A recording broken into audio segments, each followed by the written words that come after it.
Welcome to our deep dive on the I-130 approval bottleneck and why 3 weeks after biometrics typically means almost nothing for your final decision. In this video, we will set expectations, clarify misconceptions, and give you actionable steps to monitor your case wisely. First, let's set the scene. Many applicants expect rapid movement right after biometrics, but the system does not work that way. In this video, we will break down the process, differentiate biometrics from adjudication, and show you where to focus your attention while you wait. Next, here is our agenda. We will cover the difference between biometrics and adjudication, discuss the true nature of processing timelines, explain the so-called black hole period, outline specific actions you can take to avoid delays, show you how to check processing times correctly, and include quick quizzes to reinforce key concepts. Before we proceed, a quick disclaimer. This content is for educational purposes only and does not constitute legal advice. Immigration cases are fact-specific. Please consult a qualified attorney for advice on your unique situation. Now let's tackle the biometrics misconception. Completing biometrics does not mean you are near approval.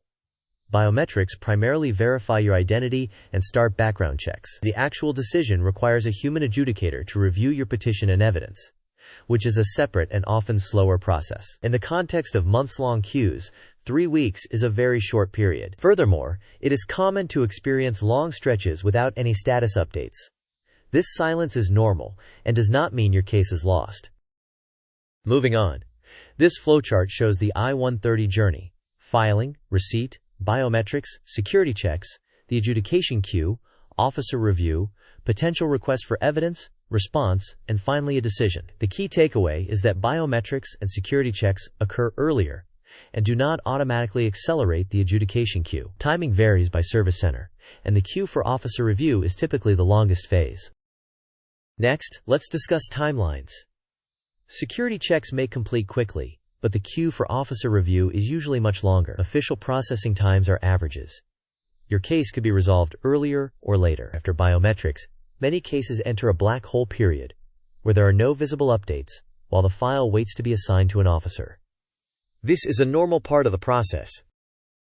Now this timeline illustrates overlapping stages: filing at month 0, receipt within weeks, biometrics in the first few months, security checks running in the background, and the long adjudication queue extending several months or more. Officer review, potential requests for evidence, and the final decision occur toward the end. Variability is significant, so individual experiences will differ.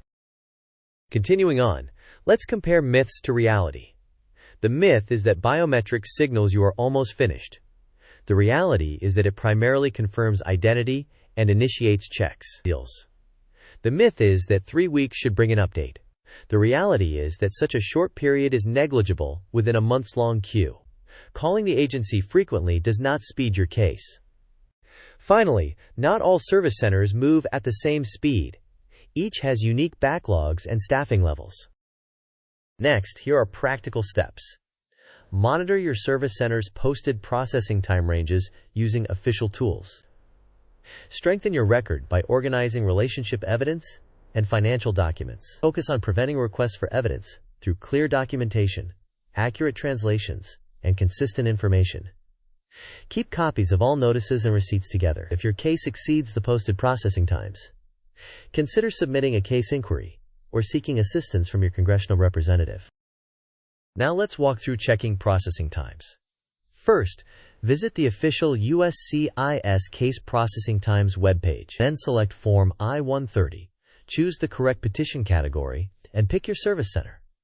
Compare your receipt date with the posted processing range. Set a monthly reminder to check again rather than checking daily. If your case is outside normal time, consider submitting an online case inquiry.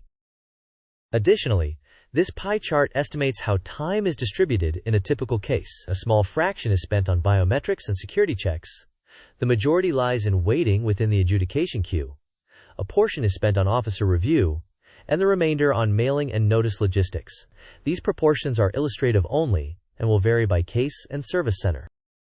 Furthermore, this Mindmap presents a patience toolkit. It includes setting realistic expectations measured in months rather than weeks, establishing that averages vary, maintaining organized documentation with translations and consistent details, tracking receipts and setting reminders, attending to personal wellness by limiting obsessive checking, and understanding appropriate escalation options when the case is outside normal processing times. As we proceed, here is a sample table with illustrative ranges to show how different centers and categories can vary. These figures are examples only. Always verify the current official processing times on the USCIS website for your specific service center and category. To summarize in a quick reference, remember that biometrics do not predict approval timing, 3 weeks is negligible in a months-long process, and preventing requests for evidence through clear and consistent evidence is critical. As a practical tip, check processing times monthly rather than daily to reduce stress and maintain perspective. Here is a quick quiz.